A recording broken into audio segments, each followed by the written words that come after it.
Bonjour à tous, je suis Hugo Sanudo. Je développe des projets liés au foot à travers le monde et je suis ravi de vous accueillir pour un nouvel épisode de En dehors de ma surface. En dehors de ma surface, c'est le premier podcast où l'on discute foot, voyages, rencontres et expériences de vie avec des acteurs du football. Aujourd'hui, notre invité est Franck Simon. Franck, c'est la référence du foot africain en France. C'est une véritable encyclopédie. Journaliste, reporter, commentateur, Franck a travaillé pendant plus de 30 ans à France Football et collabore avec RFI, Canal+ Afrique ou la BBC comme spécialiste du foot africain. Depuis tout petit, Franck est passionné par l'Afrique. Je me suis spécialisé parce que j'avais cette passion en fait. C'est pas l'inverse. C'est pas parce que je suis devenu journaliste que c'est surtout que c'était une passion qui m'habitait depuis ma plus tendre enfance, le football africain et le continent africain, la culture, les gens, etc. Vous allez entendre un homme passionnant, très attaché à ce continent. Maintenant, je suis intimement lié, je dirais, dans ma vie de tous les jours au continent africain. Mon épouse est ivoirienne et il ne se passe pas un jour sans que je pense au continent et à mes prochains voyages. On aborde entre autres la présence des entraîneurs français en Afrique et l'absence des entraîneurs africains en France. Le foot de rue à Abidjan avec le tournoi du Maracana qui se joue l'équé au pied. La fin de l'apartheid en Afrique du Sud. Sa rencontre avec Jean-Marc Guillot au début de cette aventure. Bonne écoute. Bonjour Franck, comment vas-tu ? Bonjour Hugo, tout va bien. Ouais, très content de te recevoir aujourd'hui. On est à Paris. On vient de déjeuner pour dire pour tout dire, pour être complètement transparent. On vient de passer un bon moment et on s'est dit on continue notre discussion qu'on est en train d'avoir, mais en enregistrant. Exactement. Donc aujourd'hui, Franck, comme je te disais, moi ça fait plusieurs mois que je fais ce podcast. Je discute beaucoup avec des entraîneurs français et naturellement, nos voyages, nos aventures nous emmènent en Afrique. Et c'est vrai que tout au long de mes échanges avec ces entraîneurs, il y a le nom de Franck Simon qui sort très souvent. Et donc voilà, est-ce que tu peux m'expliquer pourquoi ton nom sort tellement avec ces entraîneurs français qui sont partis en Afrique ? Alors pourquoi les entraîneurs ils parlent de moi ? Sans doute parce que je fais partie des casse-pieds qui les dérangent depuis tant d'années, tu vois. C'est-à-dire, à un moment donné, je me suis dit, ce sont des techniciens qui ne sont pas forcément valorisés. Je pense à un de mes amis aujourd'hui disparu qui s'appelait Serge Devez, qui était un gars de Béziers, de Montpellier, et qui a fait une carrière en Afrique pendant une quinzaine d'années. Et c'est quelqu'un qui n'était pas très valorisé dans les médias français notamment. Alors, à un moment donné, je me disais... Ces techniciens-là, qui sont des joueurs, des anciens joueurs, il faut que je les suive, il faut que je fasse cet effort, leur dire, voilà, vous n'êtes pas seuls, vous travaillez en Afrique, parfois même ailleurs, parce qu'on s'est connus quand ils étaient en Afrique, certains après sont partis dans le Golfe ou ailleurs, mais j'ai continué de les suivre et je me force même pas pour ça. Presque maintenant, c'est devenu un jeu de piste de les retrouver. Tout dernièrement, j'ai envie de dire, j'en ai découvert. C'est pas une découverte, mais c'est surtout que j'avais pas vraiment connaissance du travail qu'ils effectuaient. Stéphane de Filippo, qui est à l'ASFAN du Niger, et Daniel Bréard, qui est au CI Kamsar, en Guinée. Je suis très heureux d'avoir pu échanger avec eux et j'étais même... je m'en voulais beaucoup de ne pas avoir eu à leur parler avant, leur avoir donné la parole, la possibilité d'expliquer aux lecteurs français tout simplement ce qu'ils font. Parce que leur travail est très méritoire et pas forcément valorisé par la grande famille du football français. Je suis français, donc c'est normal que je les suive. Je ne suis pas que ça dans le football africain, mais voilà, ce sont mes compatriotes. On a en commun cette passion pour l'Afrique et je me suis dit, allez, je vais avoir un œil sur eux et je ne vais pas le lâcher. Tout simplement. Et parce qu'il y en a énormément en fait. De plus en plus. On fait ce travail. Emmanuel Trégois est en train de faire ce travail à l'UNECATEF, d'essayer de recenser. Et on l'aide. Ouais, et voilà, justement, il me disait que dès qu'il avait un problème pour savoir où est-ce que cet entraîneur, il t'appelle. Et toi, tu sais, j'imagine chez toi, tu dois avoir une carte de l'Afrique et tu sais, tu mets des petits pions sur. Ça, si tu savais, c'est beaucoup plus simple et plus prosaïque que ça. Mais disons qu'avec le temps, on sait à peu près. Ce qu'il y a, c'est que ça bouge beaucoup. C'est ça. C'est une matière humaine, donc ça veut dire que ça bouge beaucoup. On avait par exemple Lionel Sokoya qui était au Nigeria, du côté des Kano Pillars, et qui est rentré il y a quelques semaines ou mois du Nigeria. Il a fallu que je l'appelle pour lui demander. Je dis, Lionel, tu es toujours sur place à jouer le titre ou pas ? Il m'a dit, non, écoute, mon aventure s'est arrêtée. Donc voilà, il y a des gars qui étaient ici, qu'on retrouve là. Ça va très vite. C'est aussi cela le continent africain.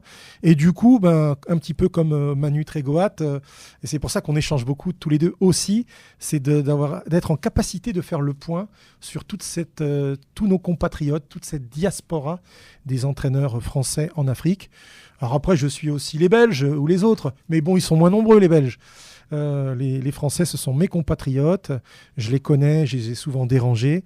Et j'échange avec eux parfois au quotidien, grâce à WhatsApp et tout ça. Ça permet de se tenir informé. On en a un qui a remporté une coupe, encore hier.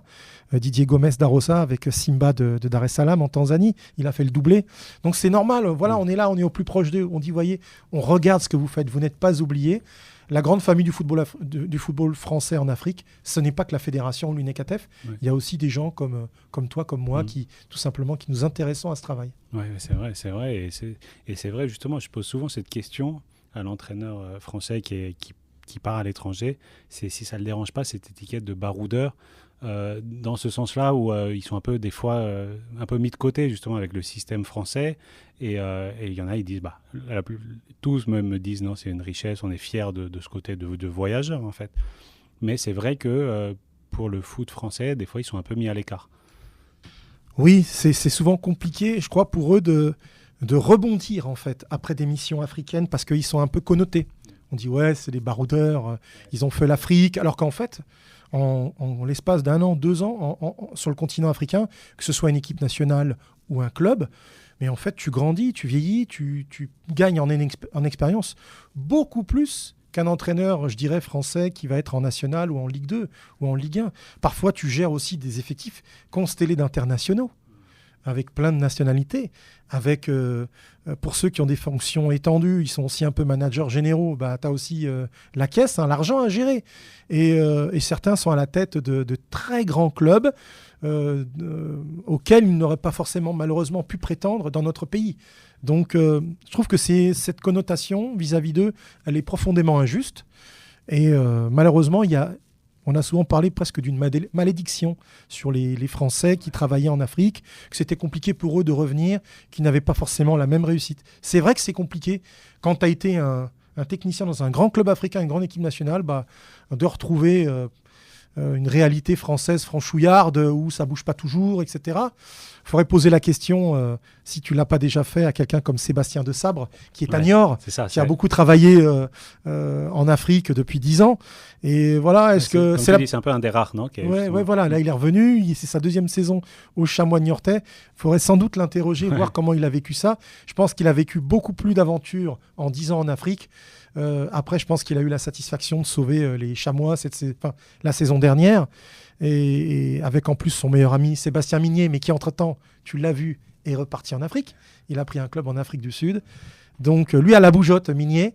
Et donc De Sabre, lui, avait envie de se recentrer sur le foot français. Il faut leur donner plus de crédit, il faut les respecter. Je trouve qu'ils peuvent apporter énormément au foot français et européen.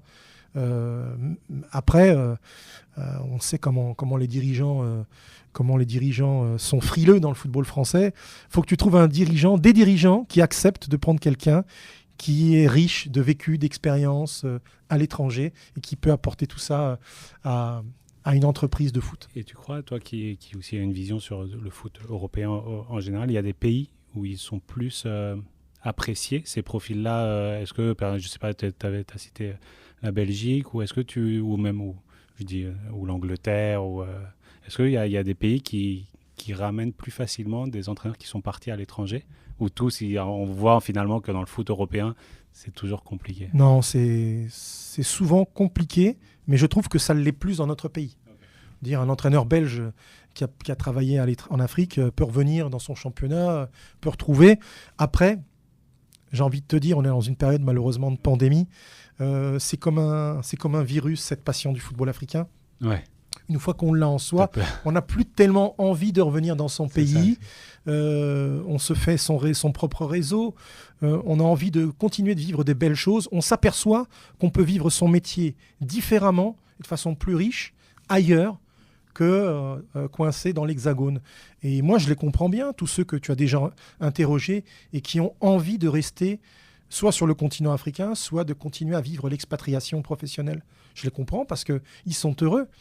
Ça ne fait pas d'eux des milliardaires, hein, loin s'en faut, mais ils sont heureux de richesse d'expérience, de rencontres. Ce n'est pas des touristes non plus, mais ils s'épanouissent tout simplement, ils sont heureux dans ce qu'ils font. Et quelque part, ils défrichent aussi un petit peu le terrain pour d'autres, pour les plus jeunes ou ceux qui seraient tentés par cette expérience. Après, on sait aussi qu'actuellement, il y a un mouvement sur le continent africain au niveau des médias, de l'opinion publique, où on aimerait avoir plus de nationaux à la tête des clubs et des sélections. Alors, j'ai beau être très proche de la diaspora des entraîneurs français d'Afrique, je comprends parfaitement cette envie, cette demande, parce qu'aujourd'hui, je le sais bien, tu as plein de joueurs africains qui étaient professionnels il n'y a pas si longtemps, qui ont passé leur diplôme et qui pourraient très bien prétendre à des postes dans des grands clubs ou dans les sélections. Il faut aussi leur ouvrir la porte. Et eux ne comprennent pas pourquoi aujourd'hui on fait plutôt confiance à des étrangers. Je n'ai pas dit des Français, note bien. Mais on fait confiance à des étrangers plutôt qu'à eux, les nationaux, qui ont en plus parfois joué pour le pays, servi leur pays. Alors c'est un vaste débat. J'avoue que je milite quand même pour qu'effectivement, aller à moyen et long terme, les Africains puissent aussi travailler à la tête de leur sélection, même si, honnêtement, et je pense notamment à mon ami Patrice Neveu, que tu as reçu il n'y a pas si longtemps, et je sais que voilà, il y en a qui font du très bon travail. Ils sont décriés, c'est la rançon de ce métier, quoi, hein. Ils sont décriés, ils sont critiqués. C'est dans le milieu du foot, hein, on n'y échappe pas. Parfois, ils sont critiqués pour de mauvaises raisons. Hein, on ne doit pas te critiquer parce que tu es européen ou occidental ou blanc.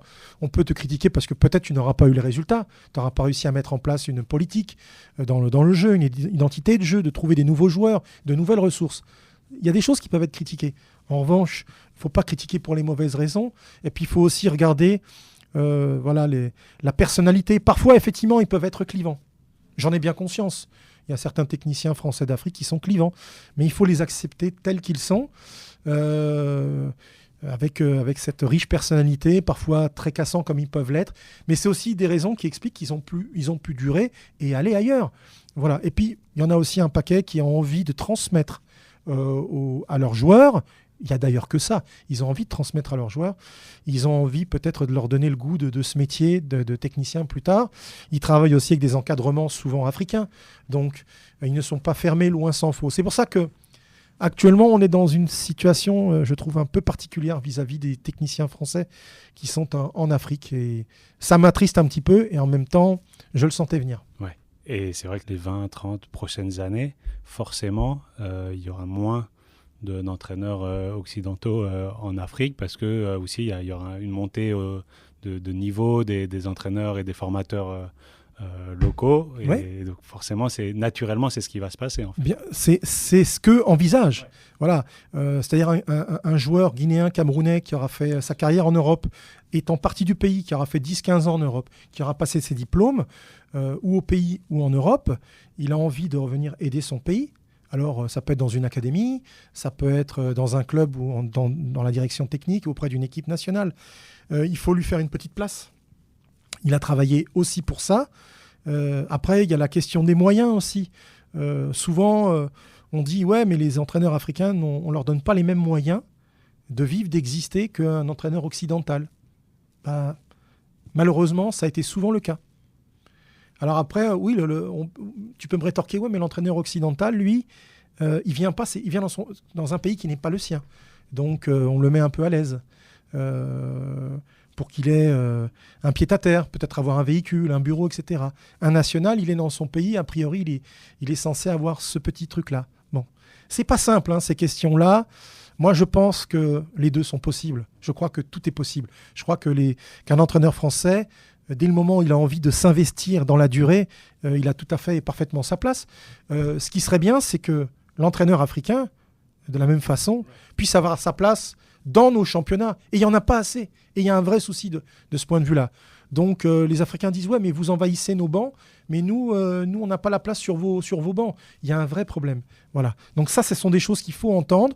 Moi, je les entends parce que j'ai des connaissances, j'ai des amis des deux côtés. Et encore une fois, ça m'attriste et ça me chiffonne. J'espère que les choses vont évoluer positivement en particulier du côté français.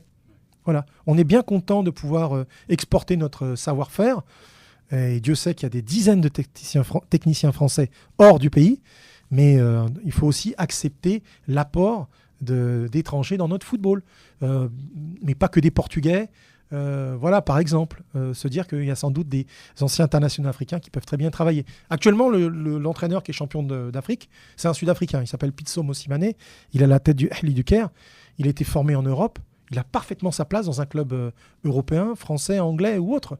Mais quel dirigeant, quel board va lui faire confiance? Je souhaite, de la même façon qu'un Français comme Patrice Carteron a pu entraîner Ahli du Caire et maintenant le Zamalek, je souhaite que dans le même sens, Pitso Mosimane puisse venir occuper un poste qu'aurait par exemple occupé Patrice Carteron. Voilà, tu vois ce que je veux dire? Oui, bien sûr. Mais de toute façon, et comme tu dis, on en est un peu loin parce que si même en France, ils ne reprennent pas des Français qui sont partis à l'étranger, c'est encore une étape. C'est vrai aussi. C'est une bonne remarque. Mais je voulais, tu vas voir que justement, je ne suis pas comme toi, je ne suis pas journaliste et donc ça va aller dans tous les sens. Mais je voulais repartir un peu au début, quand tu t'es intéressé au foot africain, au sport africain très jeune, juste par curiosité, tu faisais comment pour t'informer à l'époque? Tu te rappelles? Oui. T'as vu, j'ai fait un bond en arrière, ça ne veut rien dire dans un entretien. Tu me mets à des 40 ans en arrière, la préhistoire pour toi qui es un jeune homme. Mais c'est vrai que c'était pas simple à l'époque. Oui, je me rappelle bien parce que heureusement il y avait des revues. Ouais. On avait des mensuels, on avait 11, on avait Mondial qui parlait un petit peu d'Afrique. On avait bien sûr France Football chaque semaine, chaque mardi qui faisait des papiers sur le Maghreb, un petit peu sur l'Afrique subsaharienne. On a eu des gens comme Fekrou Kidane, Gérard Dreyfus, Chimpumpu ou Chimpumpu. On a eu Igor Folio, par exemple. Tous ces journalistes-là qui écrivaient dans France Football. On avait mon mentor, aujourd'hui disparu, Fawzi Marjoub, qui écrivait sur le football africain. Et on arrivait à peu près à se documenter, c'est-à-dire à lire avec évidemment un petit décalage, dans des revues, ce qui se passait sur le continent. Moi, j'écoutais pas trop la radio internationale, RFI. Je l'ai écouté bien plus tard, quand j'ai commencé à travailler avec eux. Mais RFI parlait régulièrement. Je regardais les matchs des Africains à la télé. Au début des années 80, on a eu la Coupe d'Afrique, les images de la CAN 84 en Côte d'Ivoire qui sont passées sur Téléfoot. On avait, grâce à Didier Roustan, on avait des papiers au long cours, je te dis, dans les mensuels 11 mondial, avec feu Francis Huertas. C'est un nom qui doit te parler. Francis qui était un amoureux du football et de l'Amérique du Sud et de l'Argentine. Et donc Francis parlait beaucoup du football africain à l'époque où il allait, avant d'être basé en Amérique du Sud, il était un grand reporter au long cours. Donc France Football, je l'ai cité déjà. Et puis une source d'information intarissable. Moi j'étais collégien, mes meilleurs amis étant originaires de la Seine-Saint-Denis du 93, mes meilleurs amis ils étaient algériens, marocains, tunisiens, congolais, béninois, camerounais. Et donc c'était souvent des primo-arrivants et ils arrivaient avec leur histoire personnelle et on était tout gamins, on avait 10 ans, 11 ans, 12 ans au collège. Alors ils me parlaient de la Jet de Tizi Ouzou, ils me parlaient du Vita Club, ils me parlaient des Dragons de Loémé, ils me parlaient de quel club comme ça, du Kara de Brazzaville et si bien du Canon de Yaoundé pour mes potes camerounais. Et donc j'avais tous ces noms-là dans la tête, ça me faisait rêver. Je disais mais bon sang, nous on a le Bayern de Munich, on a le Real, on a à l'époque Saint-Étienne. Après Bordeaux, et j'avais envie d'en savoir plus, donc j'avais ces personnes qui étaient des personnes ressources, puis j'avais le mensuel auquel ma maman m'avait abonné, puis après quand j'avais un petit peu de sous dans la poche, j'achetais France Football. J'ai tellement aimé France Foot que je suis arrivé à travailler pour ce magazine, tu vois, mais c'était ça à l'époque, parce que c'est vrai, tu as raison, il n'y avait pas l'internet, il n'y avait pas tout ça, et c'était ça nos sources d'information. La situation s'est compliquée quand je suis devenu journaliste professionnel parce qu'il n'y avait toujours pas Internet au début. Et donc, à cette époque-là, il fallait rencontrer les gens. C'était les personnes ressources, c'était les entraîneurs, les joueurs quand ils venaient en stage. Je ne bougeais pas encore en Afrique à ce moment-là. Et je suis devenu un habitué du quartier des Champs-Élysées et de tout autour, des beaux quartiers de Paris, là où il y a les ambassades. Parce que tu le sais, dans les ambassades, il y a la presse du pays. Et ils recevaient la presse du pays. Et donc, j'étais devenu un fouineur. Je venais faire ma tournée Toutes les semaines, j'étais dans toutes les ambassades africaines, des pays les moins valorisés par le foot à l'époque. Et j'allais chercher ambassade de Tanzanie, ambassade du Kenya, ambassade du Zimbabwe, ambassade du Bénin, etc. J'étais devenu quelqu'un qui était très connu des secrétaires et des diplomates des ambassades parisiennes. C'est comme ça que ça s'est fait, parce qu'à l'époque, je travaillais pour Afrique Football, qui est un mensuel défunt qui a existé entre 88 et 95. Et pour remplir certaines pages, il fallait quand même aller chercher de la doc. Et je compulsais la doc, je faisais parfois des copies. J'étais comme un moine copiste. Je traduisais les choses, y compris dans des ambassades où on ne parlait pas le français ou l'anglais. Et je rapportais tout ça, je le digérais, puis je faisais des brèves, des petits trucs comme ça, des choses intemporelles. C'est comme ça qu'on travaillait au début des années 90, il y a 30 ans. Ça doit te sembler un peu étrange, mais voilà, ça m'a permis aussi de développer mon réseau, ma connaissance, alors qu'à l'époque, j'étais toujours pas allé sur le continent. Ah ouais. Tu vois. Donc, t'écrivais sur le foot africain. Je n'étais pas encore allé sur le continent. Les gens me disaient ouais, tu connais bien, mais je leur avouais que en fait, à l'époque, je n'avais pas pu encore me déplacer. C'est venu quelques temps après. J'ai pris la décision capitale pour moi de partir en Afrique. Tu pouvais pas, sinon c'était Bryce de Nice qui aime les vagues, mais qui vit à Nice. Sans jamais les tester, comme on dit. C'est ça. Et non, et de toute façon, on le voit que à l'époque, peut-être aujourd'hui un peu moins, mais tu avais besoin d'aller à la rencontre des gens. Là, au début, c'était dans les ambassades, et après, tu as dû commencer à voyager, mais l'information, elle était en côtoyant, en allant poser la question, en allant rencontrer les gens. Crois-moi, c'est pas simple quand tu es timide. Moi, j'étais quelqu'un d'extrêmement timide. Il fallait que je force un petit peu, fallait que je me force ma personnalité d'aller auprès des gens, de leur demander des choses, tout ça, y compris dans les ambassades, parce que moi, je ne faisais que consulter la presse. Rarement, j'ai eu à rencontrer des gens du foot dans les ambassades. Ça aurait été le hasard. Mais je rencontrais en revanche des passionnés de foot, des nationaux. Ah bon, vous intéressez au football de la Tanzanie, du Zimbabwe? Et donc là, ça crée du lien. Ça crée du lien. Et ensuite, eux, comme on était en contact, il n'y avait pas encore le téléphone portable non plus, mais quand je les appelais, ils me disaient tiens, on a appris ça, et du coup, moi, ça m'aidait. Et bien après, effectivement, il a quand même fallu pour moi me déplacer, rencontrer des interlocuteurs, et ça se trouvait assez facilement, puisque on avait du passage tout le temps à Afrique Football. On avait des entraîneurs, on avait des joueurs, des anciens joueurs, on nous signalait des stages d'équipes nationales qui venaient se préparer en France. Ça a toujours existé, ça. Et du coup, c'était autant de missions africaines, même si c'était sur le sol français. Ça m'a permis de me rapprocher d'équipes nationales comme la Guinée, comme la Tunisie, comme le Burkina Faso. J'ai eu la chance de connaître des joueurs comme Titi Camara. Il était à l'époque stagiaire pro à Saint-Étienne. Il jouait pas en équipe première, quasiment. Avec le Sili de Guinée, le Burkina Faso, personne ne le connaissait. Il jouait des équipes amateurs, mais de 8e, 9e division, sur du terrain stabilisé. Et ils ont terminé finalistes de la CAN en 2013. Mais moi, je les ai connus à l'époque où j'aurais presque pu jouer contre eux en match de préparation.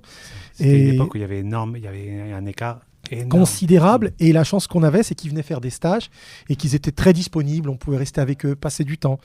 Donc merci à eux, merci à la Tunisie. J'ai connu Nabil Mahloul, le capitaine de la Tunisie à l'époque, en 90. Je t'ai parlé du Sili national de Guinée, pareil. Titi Camara, Abdou Salam Sow, Mohamed Silla Socrates, paix à son âme, et tant d'autres. Le Burkina Faso, Gualbert Caboré, Albert Bambara, José Mevi, Williams. Tous ces gars-là, le gardien Diarra aussi. Toutes ces heures que j'ai passées avec eux, je me souviens des fois on allait faire les courses ensemble, acheter à manger. Dans ma petite R5, on partait acheter à manger parce qu'ils étaient bloqués dans un centre technique, et ils n'avaient rien. Et on partait des fois acheter des gâteaux, des conneries, une boisson sucrée. Et c'est comme ça qu'on échangeait. Ils me parlaient de leur pays. Et ça, je ne l'ai jamais oublié. Et ça suffisait pas. Ouais. Tu vois, il y a un moment donné, tu as eu accès à ça, tu as envie d'en avoir plus, tu as envie d'aller là où tout a commencé pour eux. C'est-à-dire sur le sol africain, sur le continent. Et ça a pris un peu de temps, mais j'ai mis quelques petits sous de côté, puis j'ai fini par partir et à vivre un peu l'expatriation. Ok. Et donc, tu étais parti où là ? Je suis parti en Afrique du Sud. Je suis parti en Afrique du Sud à la fin de l'apartheid en 92. J'ai lâché Afrique Football. J'ai lâché Afrique Football où j'avais pas trop d'espoir, si tu veux, de percer après presque 3 années, 3 exercices. Je n'avais pas de perspective d'embauche. On me faisait peu confiance, on me reléguait à des tâches qui étaient de moins en moins intéressantes. Quand tu commences, oui, mais au bout de 3 ans, je tournais en rond. J'avais rencontré un journaliste qui est devenu l'un de mes plus grands amis, qui est aujourd'hui l'un des référents du football africain dans la presse, qui s'appelle Mark Gleeson, qui est un Sud-Africain. Il était venu à l'occasion de l'Euro 92 en France, il était passé, et il m'avait dit, écoute, prends l'avion, tu prends l'avion et puis tu viens chez moi, tu descends à Jobourg. Et je me souviens, j'ai parlé à mon papa, à ma maman, paix à son âme, et j'ai dit, écoutez papa, maman, je vais partir, j'ai envie de connaître ça, j'ai envie d'aller là-bas, c'est un pays qui bouge, c'est la fin de l'apartheid, le pays va être réintégré dans le giron du foot international, il y a des choses à vivre là-bas, j'ai pas beaucoup d'argent, mais il y a quelqu'un qui m'ouvre les portes, c'est un copain, j'y vais.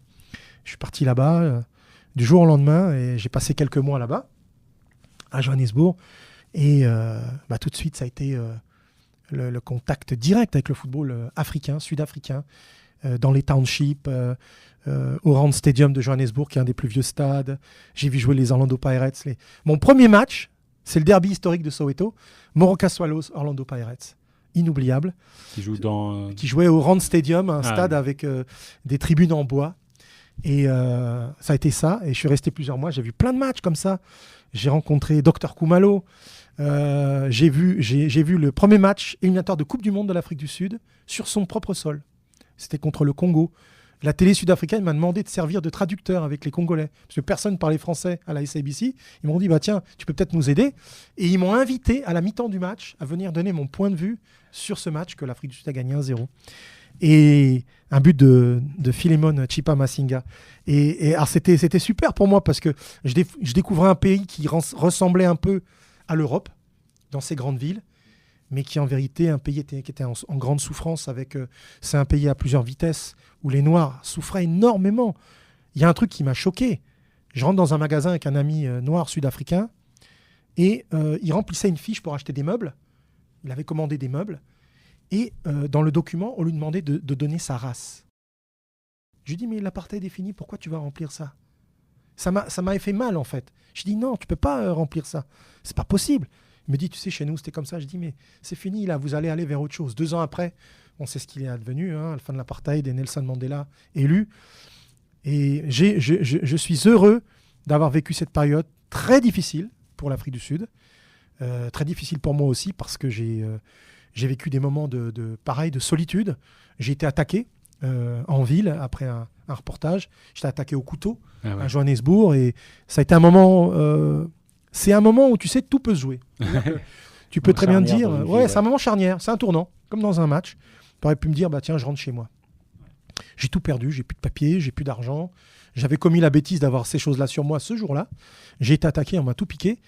Et je me demande encore comment je pouvais avoir ça dans les poches. Enfin, ça, c'est une autre histoire. C'est Mais je me suis dit, j'ai appelé mon papa, ma maman, je leur ai dit, il faut que je rentre là. C'est trop violent ce pays. C'est un pays où il y a une violence urbaine. Encore aujourd'hui, on l'a vu tout récemment avec les émeutes interurbaines à Durban, à Jobourg, tout ça. Mais comment je suis resté ? Ça s'est joué là. Je suis resté encore quelques mois. J'ai refait faire mes papiers à l'ambassade de France à Johannesburg. Je suis parti, j'ai changé de local, j'ai changé d'endroit où je vivais. J'ai quitté mon pote Marc pour aller chez mon pote Peter dans une autre banlieue de Johannesburg. Et puis j'ai continué de rencontrer des gens, de voir des matchs, de vivre tout simplement, de m'amuser, de vivre, de faire mon métier, de travailler pour la BBC. Et puis voilà, ça a été lancé comme ça. Et je suis revenu fin 92 parce qu'à l'époque, j'avais rencontré quelqu'un et ma future épouse, et je suis revenu pour ça, sans quoi sans doute que je serais resté, quoi. Mais j'avais rencontré cette personne avant mon départ en France. Mais derrière, ça m'a donné l'envie de retourner très vite.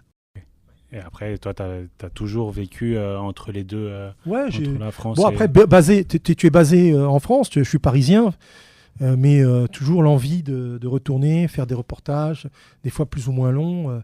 Des fois, c'était des choses courtes, mais des fois, ça pouvait être 1 mois et demi. C'est long quand même. Hein. Je me suis trouvé coincé en Afrique de l'Ouest en 1994, au moment de la dévaluation du franc CFA. Je suis resté très très longtemps loin de la personne qui partageait ma vie. C'était dur.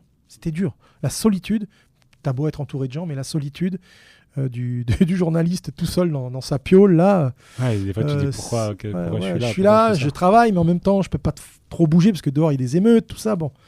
Mais je regrette pas. Ça, c'était à Bamako. Ouais.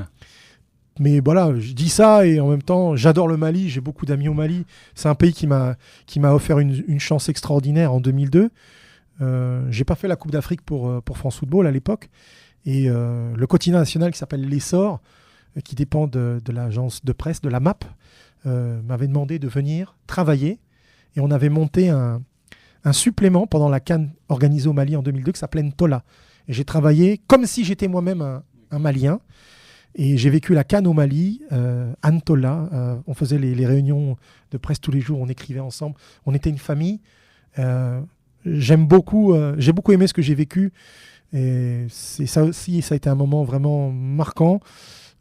Partager tout ça avec mes amis sur place, le photographe, le chauffeur, les petites mains du journal, ça n'a pas de prix. Et je ne l'ai pas fait pour de l'argent, hein. Crois-moi, ce n'était pas pour l'argent. C'était vraiment pour vivre ce bonheur que le Mali organisait une Coupe d'Afrique chez lui. C'est des moments qui restent gravés. C'est un des plus beaux moments de ma carrière pour une Coupe d'Afrique. Il y a eu 98, le Burkina Faso, parce que je retournais dans un pays que j'avais commencé à suivre quand ils étaient tout petits. Puis là, ils organisaient la CAN. Et puis, bien sûr, le Mali que je remercie, parce que l'hospitalité, ce qu'on appelle diatiguia, c'est pas un vain mot, quoi. Ça existe vraiment. Et merci aux Maliens de leur chaleur. Oui, parce que là, tu n'étais pas le journaliste étranger. Là, non, j'étais en famille. Je vivais au quartier, je vivais dans une mission. On m'avait logé dans une mission qui était tenue par une congrégation chrétienne. Et c'était très drôle comme vie. J'étais dans ce qu'on appelle une cellule, une petite chambre, mais une cellule, comme celle d'un moine. Et tous les jours, je traversais le pont, l'un des ponts de Bamako, pour rejoindre la rédaction. Et ça a été un mois fabuleux. Je souhaite vraiment à tout le monde de vivre ça.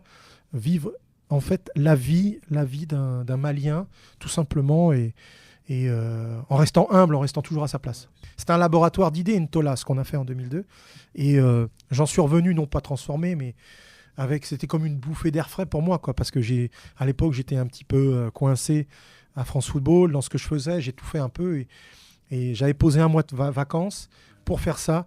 Et je remercierai jamais assez mon ami Souleymane Solo Drabo. C'est lui et son frère Gaoussou qui m'ont ouvert les portes du journal. Encore aujourd'hui, il m'arrive de penser à ça parce que il n'y a rien de tel que le terrain. On est d'accord ? Rien de tel que le terrain pour le travail, pour l'échange. Il n'y a pas plus fertile que le terrain. Et j'aurais jamais vécu ça s'ils ne m'avaient pas tendu la main. Donc vraiment, merci à eux, quoi. C'est marrant parce que ce que j'entends quand tu parles, c'est un peu comme quand je parle avec ces entraîneurs-là, dont on a cité des noms comme Patrice Neveu, mais cet amour du terrain, un peu l'ancien football, ou le vrai football, ou je ne sais pas comment on peut l'appeler, mais cet amour pour les gens, pour l'humain, et c'est quelque chose qui est en train de se perdre dans ce foot européen un peu aseptisé, et je le sens encore, il existe encore en Afrique. Et, Dieu merci. Ouais, et peut-être que l'avenir du football, en fait, il est en Afrique. Ça fait un moment, ça fait un moment que certains le disent, le professent, l'annoncent. Ce qui est certain, c'est qu'il y a il reste une authenticité sur le continent africain. Ça ne veut pas dire que tout y est parfait, hein. Les clubs souffrent, les petites structures souffrent. Il y a une forme de paupérisation, il y a de moins en moins de moyens, c'est dur. Il y a plus d'argent, mais paradoxalement, on a du mal à bien travailler parce que le football, y compris sur le continent africain, est devenu le foot business. Voilà, c'est un marché. Donc, tu vois, il y a ça. Mais c'est vrai que dans la relation, je trouve, elle reste authentique.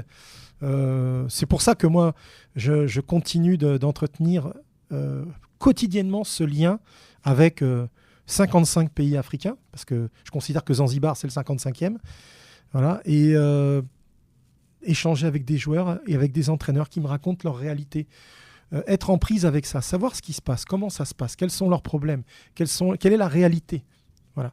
Tout ça est très important, même si on va de plus en plus vers une forme de professionnalisme, avec parfois aussi ces dérapages. Mais je suis content, je suis fier de voir des clubs qui aujourd'hui n'ont absolument rien à envier à ce qui se fait en Europe. Voilà, ils n'ont pas à rougir de la comparaison. Je suis désolé. Les installations sont bonnes. Il y a de très bonnes installations, il y a des moyens pour travailler, tout ça. Après, il y a des pays qui restent malheureusement en souffrance, et certains, c'est de leur faute. Quand je pense à ce qui se passe actuellement au Gabon, pays où le sélectionneur est Patrice Neveu, on a parlé de lui tout à l'heure, il n'y a pas de championnat depuis des années, c'est pas normal. Ça veut dire que c'est des générations de joueurs qui sont sacrifiés. Ils n'ont plus été payés depuis longtemps. Il n'y a plus d'activité. On ne sait pas quand le championnat gabonais reprendra. Comment font les clubs ? Comment font les joueurs ? Qu'est-ce qu'ils font ? Est-ce qu'ils ont pu continuer ? C'est un désastre pour la scène locale. Et heureusement, il y a une 50aine de pays où ça continue. Si tu as le temps, je t'invite à t'intéresser à ce qui se passe dans un pays qui est décrit comme une poudrière permanente en Afrique, la Somalie. Est-ce que tu sais que les matchs sont retransmis sur Facebook en intégralité, qu'ils ont un habillage à l'européenne avec présentation des matchs, etc. Des stades pleins à Mogadiscio. Alors que c'est un pays dont on sait qu'il est très instable sur le plan de la politique, avec beaucoup de problèmes d'attentats et tout. Eh bien, en Somalie, on arrive, le football revit, existe de nouveau. Pourquoi est-ce que ça ne serait pas le cas dans un pays comme le Gabon ? Donc, il y a plein d'interrogations. Est-ce qu'il faut nécessairement beaucoup d'argent pour faire repartir les choses ? J'en suis pas persuadé. Mais tout ça pour dire que j'essaye d'être attentif à toutes ces réalités. Et c'est des réalités qui diffèrent d'un pays et d'une région à l'autre. La Somalie, c'est pas le Gabon, c'est pas le Soudan, ni l'Afrique du Sud. Donc voilà, à chacun sa réalité. Sortons de cette image de l'Afrique du Sud est une. Elle n'est pas une, l'Afrique du Sud. L'Afrique, c'est 54, 55 pays, autant de réalités.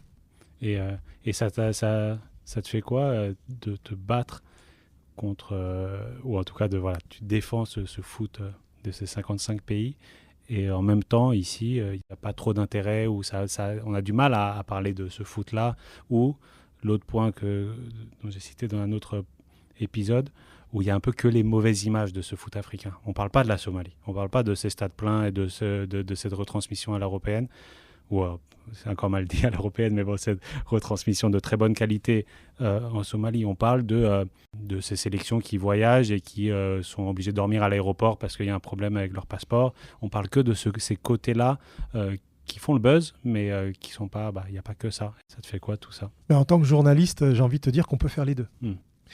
En plus, tu parles d'un papier, notamment sur ce qui s'est passé avec le Gabon, que j'avais écrit. On l'a vraiment en tête parce que Patrice Neveu, qui est un bon ami à toi, et là, j'ai vu il n'y a pas longtemps, donc on est autour de Patrice Neveu, il va penser que... Oui, non, mais c'est vrai que c'est un papier que j'ai écrit pour France Football il y a quelques mois en arrière, parce que c'est quelque chose de très choquant.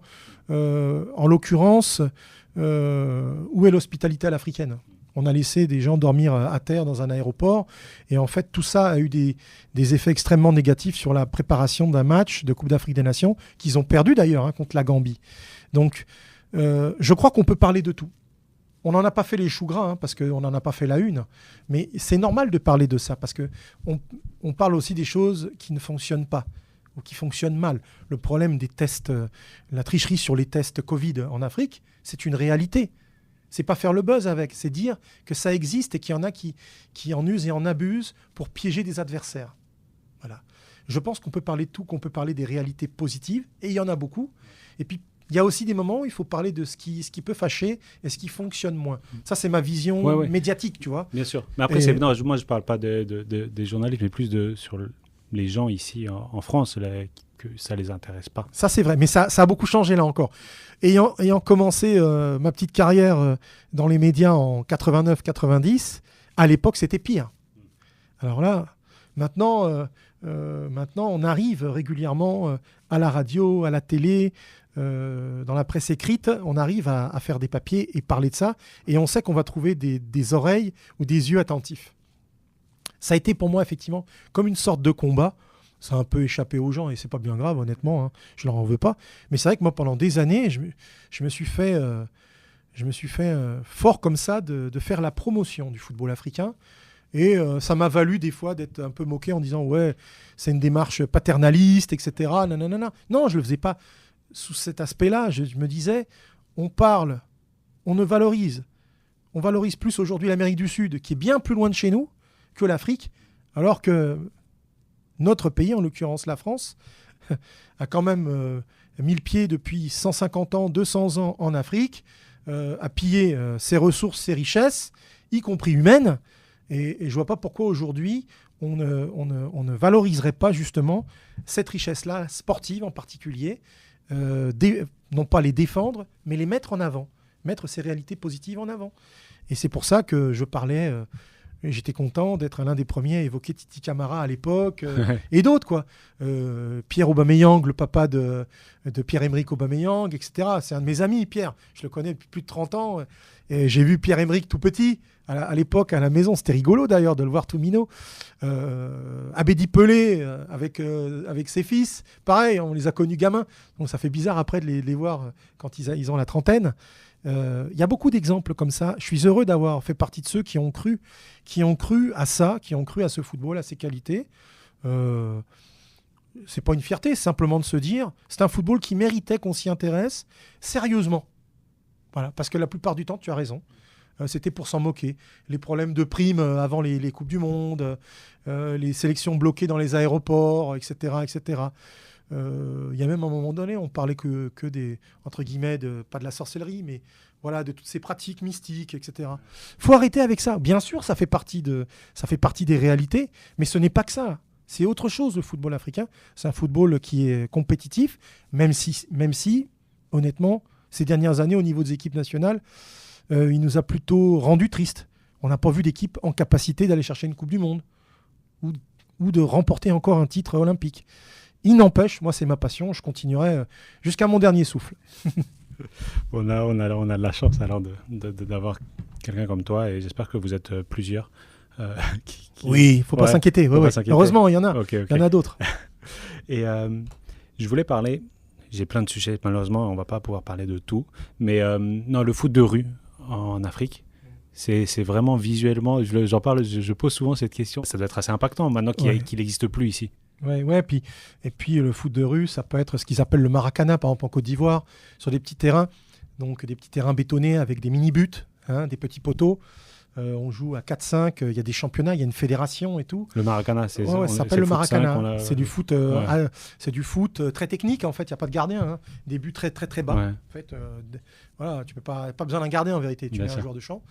Il y a ça, on joue pas forcément en godasse de foot. On porte des lékés en Côte d'Ivoire. C'est les sandalettes de plage plastique. Ouais, on joue avec ça. Tu pourras regarder des photos de joueurs ivoiriens très connus, des grands joueurs, ils aiment avoir leur léké au pied. Voilà, parce qu'on porte les lékés, les sandalettes plastiques, blanches ou de couleur, on les porte et on joue le Maracana. Puis après, on joue très tôt le matin avant qu'il fasse trop chaud. Puis après, on va s'installer dans un maquis, un petit restaurant à ciel ouvert, et puis on va partager une boisson sucrée ou une bière fraîche, et puis manger un poisson braisé ou quoi. Et voilà, ça fait partie de la vie de tous les jours. C'est dans un quartier où il y a des gens. Tu as des échoppes, tu as des gens qui passent tout autour, qui se mettent autour, qui s'arrêtent, et puis ça crée une animation. Et oui, le foot de rue, que ce soit pour les jeunes ou pour les adultes qui jouent le Maracana, et ailleurs, c'est très important, bien sûr. Il y a des pays où il y a quand même un gros déficit d'infrastructures. Je me souviens, feu Henri Michel, quand il était au Maroc, il me disait que c'était le problème, que le foot de rue, c'était vraiment, pour le coup, dans la rue, c'est-à-dire en bas de chez toi. Parce qu'il mettait des cailloux, puis il jouait là, sur la chaussée. Parce qu'il n'y avait pas forcément des petits terrains de proximité comme on en a en Europe. Des terrains cloisonnés, avec des buts en plastique et tout. Et il y avait des pays qui n'avaient pas forcément ça. Mais en fait, en Afrique, on joue au football partout. Par tous les temps, à tout moment du jour, de la nuit, des jeunes, des vieux, des mamans, des jeunes filles, tout le monde joue. Pieds nus ou avec des godasses. En fait, tout le monde, c'est une passion. Sur des terrains ocre, sur du béton où ça fait quand même un peu plus mal. Rarement sur des bons gazons, malheureusement. Voilà, il faut en revanche un effort au niveau des équipements. C'est ce qui manque globalement sur le terrain. Je dirais sur le territoire du continent africain, c'est plus d'installations pour permettre aux plus petits de pouvoir jouer. Mais bon, après, ils jouent dans les cours d'école. Voilà. Mais par contre, Oui. Toi, tu n'avais pas trop ta place parce que sur un terrain, faut jouer au Maracana ou sans gardien. Toi qui es un ancien gardien, C'est compliqué. Ouais. Et j'aurais pas osé parce que je suis pas bon techniquement. J'ai du mal avec mes mains. C'est pour ça, les... Donc, mais c'est des super joueurs. Hein. Et là, pendant les vacances, régulièrement, pas les anciens, les pros actuels ivoiriens qui rentrent au pays, à Abidjan, ben, ils se retrouvent à faire à jouer le Maracana. Entre eux, tu les vois là, donc avec les maillots de leur club, ils mettent des chasubles par-dessus. Et puis, il y a les gens du quartier qui sont là, à Yopougon, à Bobo, ou je sais pas où. Ils disent tiens, on a Caissier, on a tous ces joueurs-là qui viennent. C'est les enfants du pays, ils sont là. Et ils sont avec eux. Faut pas trop le dire, parce que je pense que leur club ici, après, ils seraient pas... Non, ils le savent. Ils le savent qu'ils vont se relaxer au pays. Il y en a, ils vont faire du hors-bord ou je sais pas quoi. Donc là, qu'ils jouent au ballon avec des copains, c'est pas bien grave. Hein. Non, ce qui est embêtant, c'est quand tu fais des excès au niveau de la bouffe et que tu reviens avec un excédent de poids. C'est ça qui fâche plutôt les clubs. Mais bon, voilà. Je pense on peut prendre du poids avec la nourriture. La nourriture africaine, le manger africain, il est bon et parfois c'est un peu gras. Et si tu fais pas assez de sport, tu peux charger un peu. Il y a des joueurs très célèbres, je vais pas citer leur nom. Quand ils rentraient en Europe, il fallait qu'ils passent par une petite cure de. Franchement, il fallait qu'ils fassent gaffe à la reprise des entraînements, quoi. Ah ouais. Mais en dehors de ça. Tu l'as peut-être noté, le nouveau président de la Confédération africaine, qui est un Sud-Africain qui s'appelle Patrice Motsepe, a décidé de créer une compétition autour du football scolaire. Est-ce que ça va aider un petit peu à structurer les choses ? J'ai vu que ça avait commencé ce foot scolaire au Bénin, qui est un pays un peu pilote actuellement. Ouais, avec Jimmy Adjobiboko. Donc voilà, le Bénin, c'est déjà illustré. C'est le premier exemple à ma connaissance où le championnat scolaire qui a été suscité par le nouveau président de la CAF a commencé. Maintenant, je pense qu'il y a encore plein d'autres choses à faire dans le football africain. Et c'est bien de structurer, mais voilà, il y a d'autres dossiers très chauds, je pense. Et il y a aussi une compétition, on ne parle pas beaucoup ici, mais qui est très importante en Afrique, c'est le CHAN. Je te critique pas, je dis pas que t'as pas bien fait ton travail. Non, mais c'est fou. J'en parle, moi, pour le coup. Non, je sais. C'est une bonne remarque. Mais c'est vrai que, moi, je connaissais pas. Mais c'est intéressant de raconter ce qu'est le CHAN et l'importance que ça va prendre, je pense, à l'avenir aussi. Tu vas être déçu par ma réponse. Le CHAN, ça a été créé à l'initiative de l'ancien président de la CAF, qui s'appelle Issa Hayatou, qui a été à la tête de la Fédération africaine de 88 à 2017, je crois. Oui, 39 ans. 39 ans quand même, hein. Pas rien. Hein. Et il a créé le championnat d'Afrique des Nations en se disant il y a des pays qui, malheureusement, dont les équipes nationales ont très peu de matchs. Donc pourquoi pas créer une compétition uniquement réservée aux joueurs évoluant dans leur propre championnat. Voilà. Donc tu es tunisien. Si tu joues dans ton championnat tunisien, tu te qualifies avec ton équipe de joueurs uniquement du championnat tunisien, tu vas faire une phase finale. Ça ressemble à la Coupe d'Afrique des Nations. Sauf que ça n'a pas le goût de la Coupe d'Afrique des Nations, c'est fait pour les locaux. C'est-à-dire que tu peux être un Tunisien évoluant au Maroc, tu ne pourras pas jouer. Alors après, on est quelques-uns à plaider en faveur des Africains qui jouent sur le continent, en dehors de leur pays, en disant, franchement, c'est un peu injuste pour eux. Puis en plus, ça rendrait les équipes meilleures, les équipes d'Africains d'Afrique meilleures. Donc on a eu première édition en Côte d'Ivoire en 2009, puis qui n'a cessé de grandir jusqu'à l'édition 2020, qui a lieu en janvier cette année au Cameroun. Perso, j'adore cette compétition. Ah ouais. J'ai suivi la 2018 au Maroc, remportée par le Maroc. J'ai suivi la 2020 organisée par le Cameroun, un peu répétition de la CAN, remportée encore une fois par le Maroc. Parce que ça joue différemment à une CAN. Ça n'a rien à voir. C'est moins, on va dire, je trouve le jeu moins, un peu plus fou, un peu moins aseptisé parfois qu'avec les équipes nationales constellées de joueurs européens. Enfin, quand je dis de joueurs européens, tu m'as compris. De joueurs africains basés en Europe et hors d'Afrique.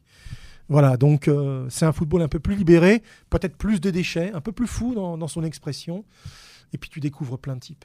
Voilà, enfin, moi, je me suis régalé de découvrir l'équipe locale tanzanienne, le Mali, avec ses latéraux, Bakayoko et Samake, avec la Guinée de Morlaï Silla, qui était élu deuxième meilleur joueur du tournoi, le joueur du Oroya. Mais franchement, j'ai commenté, je crois, 12 matchs dans ce tournoi. C'était... pour Canal+. Afrique, ouais, le Rwanda et tout ça. Mais quel bonheur, ouais. La Libye. Franchement, on ne se rend pas compte de la richesse de ces footballs-là avant d'avoir pu en témoigner sur ces matchs-là. Et il n'y a pas assez, je dirais, effectivement, on ne met pas assez l'accent dessus. Les médias africains un petit peu, les médias européens non, parce que c'est pas leur tasse de thé, tout simplement. Et ce qui est intéressant, c'est que le travail des sélections nationales locales ne passe pas inaperçu, qu'il y ait qu'on continue de le susciter, ce travail d'inciter les techniciens, les fédérations, de leur donner des moyens, parce que bien souvent, le spectacle est pas mal, mais ils ont peu de moyens. C'est des miracles parfois. Et oui, ils font des trucs bien avec très peu de moyens. Et permettre aussi à ces joueurs d'être vus par des clubs sud-américains, asiatiques, européens. Faire en sorte que les envoyés des clubs soient présents sur ces compétitions. Ils viennent, mais bon, en gros, ils disent « ouais, le niveau est faible » et tout ça. Je ne suis pas d'accord. Personnellement, je me suis moins emmerdé à commenter des matchs du CHAN que certains matchs de la Coupe d'Afrique précédente 2019 en Égypte. Franchement, je me suis régalé et je le dis régulièrement. C'était franchement très agréable. Voilà. Et il faut arrêter de se dire ouais, c'est des gars qui jouent dans des clubs du Rwanda, dans des clubs de Tanzanie. Non, ils n'ont pas le niveau. Qu'est-ce que ça veut dire ? Il faut donner la chance au produit. Il y a des super joueurs. Et ceux qui sont passés à côté de ça, tant pis pour eux. Malheureusement, dans le football français, on n'est pas très novateur. On ferme les yeux là-dessus. Tant pis pour les clubs français. Si ça peut profiter à d'autres, eh bien, tant mieux. Et en vérité, on espère que les grands gagnants, ce seront les joueurs africains eux-mêmes. Bon, le foot africain indirectement. Mais voilà, moi, si ça bénéficie à certains de venir, il y en a déjà certains qui ont quitté leur pays là pour aller dans d'autres clubs. Je parlais des Maliens notamment, qui ont été finalistes du dernier CHAN. Tant mieux. Le Maroc qui a encore gagné. Il y a des joueurs qui sont annoncés à l'extérieur. Et d'autres comme ça. Bravo, tant mieux pour eux. J'espère qu'ils vont prouver à ceux qui n'ont pas cru en eux, qu'ils ont cette qualité-là. Mais c'est des beaux concepts. Hein, oui. Donc il y a des choses comme ça. Mais tu vois, pour terminer, petite parenthèse que je vais refermer très vite. La Confédération africaine de football a décidé qu'à partir de maintenant, le CHAN aurait lieu non pas tous les 2 ans, mais tous les 3 ans. Et je suis dégoûté. Et la décision est tombée. Et pourquoi ? Décision politique de la Confédération africaine il y a quelques jours, là, avant la finale de la Ligue des Champions au Maroc. Ils ont décidé tout simplement de faire... Ils veulent maintenir la CAN tous les 2 ans, ça ne changera pas. En revanche, le CHAN passera tous les 3 ans. Donc ça va faire glisser encore ce tournoi dans le temps. Et c'est dommage. Je suis déçu. Je suis déçu. En plus... je suis comme toi, j'aime bien ce tournoi-là. J'ai pris beaucoup de plaisir à commenter des matchs, à découvrir des joueurs, parce que c'est le football qu'on aime, c'est le football du terroir. En plus, comme je commande des matchs aussi de clubs, dans les compétitions interclubs, je retrouve les joueurs. Des gars que j'ai vus, des Tanzaniens que j'ai vus avec l'équipe nationale, je les ai retrouvés avec Simba, par exemple. Et là, se dire qu'il va falloir attendre si longtemps pour la prochaine, je trouve que c'est dommage. On va finir par un sujet, moi, qui me tient à cœur. Toi, tu as vu un peu cette histoire de Jean-Marc Guillou au début, c'était dans les années 90, donc je le répète, j'ai déjà répété dans plusieurs épisodes, mais donc Jean-Marc Guillou a commencé une académie en Côte d'Ivoire et en quelques années, il a formé les meilleurs joueurs du pays, voire du continent, comme les Yaya Touré, Kolo Touré, Gervinho et beaucoup d'autres, en les recrutant, en allant les chercher à l'âge de 10-12 ans. Toi, tu as vu ça un peu de près. Comment tu sais? Tu peux me raconter comment tu les as découverts? Alors, l'histoire est intéressante, oui. Et encore une fois, je trouve que c'est quand même un bon symbole de ce qui se fait en Afrique, oui. Et de cette qualité du foot africain. D'accord. Alors déjà, de rectifier une chose, voilà. Je ne les ai pas découverts, c'est bien Jean-Marc et son équipe qui les ont découverts. Ce qui s'est passé, c'est que j'étais à l'époque journaliste indépendant, freelance, et j'étais parti faire la finale de la Coupe des clubs champions entre l'ASEC et les Orlando Pirates de Soweto. J'avais commenté la finale aller et le match retour, je voulais le vivre à Abidjan. Donc je reviens à Abidjan, j'y allais à partir de 94, j'y allais tous les ans. Et je reviens pour ce match et je vais au camp d'entraînement à Solbeni. Et en arrivant, je m'étonne de ne voir aucun joueur senior, mais que des gamins. Et Jean-Marc Guillou. Alors, je vais voir Jean-Marc, qui était manager général de la SEC, et je lui dis, coach, qu'est-ce qui se passe? Où sont les joueurs? Et c'est là qu'il m'a dit qu'ils étaient partis à Yamoussoukro se préparer pour éviter d'être à Abidjan, être embêté. Du coup, je lui dis, mais c'est qui tous ces gamins? Il me dit, ça, c'est mes minots, c'est mes gamins, c'est mon académie. Je dis, académie. Et c'est là que, sous mes yeux, j'ai vu les petits Siaka Tiene, Chico, effectivement, Kolo Touré, Aruna Dendane, Junior, on avait aussi Maestro, Zokora, etc. etc. Ils n'avaient pas tous leur surnom puisqu'on leur donnait après. Et il m'a expliqué ce qu'il venait de lancer un an et demi plus tôt avec des gamins et comment il avait recruté d'abord ces gamins, comment il les avait choisis, il avait tamisé parce qu'il en avait vu des milliers. Il avait lancé cette académie et tout simplement, il voulait faire de ses enfants non seulement des professionnels, mais aussi des internationaux qui pourraient jouer des compétitions internationales comme la Coupe du Monde et éventuellement offrir la Coupe du Monde ou les Jeux Olympiques à la Côte d'Ivoire. Alors évidemment, moi je voyais des minots de 11-12 ans, tout petits comme ça. Non, je ne pensais pas ça parce que j'avais déjà ce respect pour Jean-Marc. Oui, mais fou. Oui, parce que c'est un truc incroyable de se projeter si loin. Et je me disais, mais c'est quand même incroyable de ce que Jean-Marc veut faire. Et finalement, il n'est pas arrivé si loin que ça de ses objectifs, puisqu'il y a eu des gars qui ont remporté la Ligue des Champions en Europe. Certains, en fin de carrière internationale, ont gagné la CAN en 2015, comme Copa Barry, les frères Touré, que tu disais, etc., Gervinho, etc. etc. Je me dis que j'ai eu la chance de me trouver là à ce moment-là. Je ne suis pas venu pour les voir eux, seulement ils étaient là sous mes yeux. Et ça m'a beaucoup ému de voir ces minots. Je voyais des gamins qui jouaient très bien, pieds nus et tout ça. Puis j'ai vraiment interrogé Guillaume. J'ai encore mes carnets de notes avec tout ce qu'il m'a raconté de l'époque. Et il se projetait déjà des années plus tard. Il y croyait. Il était sans doute le seul à y croire. À la SEC, le président Roger Wignin l'avait laissé développer ce projet. Ils ont eu raison. Malheureusement, les hommes se sont fâchés. Il y a eu des histoires de gros sous. Je ne vais pas rentrer là-dedans. Mais le modèle, en fait, JMG Academy a fait des petits. On le disait tout à l'heure avant l'émission, avant le podcast, on parlait de tous ces endroits où il a essaimé. Donc ça prouve que voilà, ouais, ça a marché. Alors après, pas forcément avec la même réussite partout en dehors de l'Afrique. D'accord, mais on a aussi des joueurs qui sont sortis du système Guillou, y compris en Europe. Le Belge Jason Denayer, par exemple, il sort de ce système-là. Voilà. Et c'est magnifique, c'est une très belle aventure. Et là encore, je dis, bon Dieu, merci bon Dieu de m'avoir permis de me trouver là, d'avoir vu ces enfants et de les avoir suivis pour certains jusqu'à très récemment, puisque je suis même allé voir à l'époque en Belgique, à Beveren. Et j'en ai vu certains quand ils ont fait leur premier pas avant la Coupe du Monde 2006. Les Eboué Emmanuel, Yaya Touré, que j'avais connu aussi un petit peu à Beveren, etc. Copa Barry, je suis resté très proche de lui, le gardien de but. Je l'ai vu à Lokeren après qu'il ait inscrit ce penalty ce tir au but qui a donné le titre aux éléphants. Moi, dans mon cœur, ils occupent une place à part. Je ne suis pas le seul à pouvoir témoigner de ça. Les Ivoiriens eux-mêmes ont vu grandir ces enfants-là. Ils sont la fierté de l'Afrique, pas seulement de la Côte d'Ivoire. Et peut-être qu'un jour, qui sait, peut-être qu'un jour j'écrirai sur eux. J'aimerais bien en tout cas faire quelque chose pour évoquer ce parcours formidable, parce que il y avait un côté très romantique à l'histoire, pas que, mais j'ai aimé vivre ça. Et encore une fois, c'est le hasard du destin. Ouais, le hasard, c'est quand on est sur le terrain et on voyage. Si tu étais resté ici derrière ton ordinateur, à l'époque, il n'y a pas encore tout ça. Mais bon, c'est pas en restant derrière l'ordinateur qu'on peut provoquer cet hasard. Il y a une dernière chose que je voudrais évoquer qui va nous faire sortir du champ d'exploration de ce continent africain qu'on aime tellement.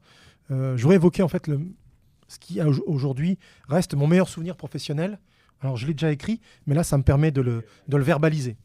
En 2010, après la Coupe du Monde, 2010 ou 2011 2010, après la Coupe du Monde en Afrique du Sud, mon rédacteur en chef de l'époque, Denis Chaumier, à France Foot, m'a demandé d'aller faire un reportage en Palestine. Et tu vois, ça nous éloigne de l'Afrique. Pourquoi ? Parce qu'ils ont dit, lui, il voyage, c'est facile de l'envoyer là-bas. J'ai l'impression qu'il avait essuyé des refus de certains. Et moi, j'ai dit, banco, j'y vais, j'ai envie d'aller.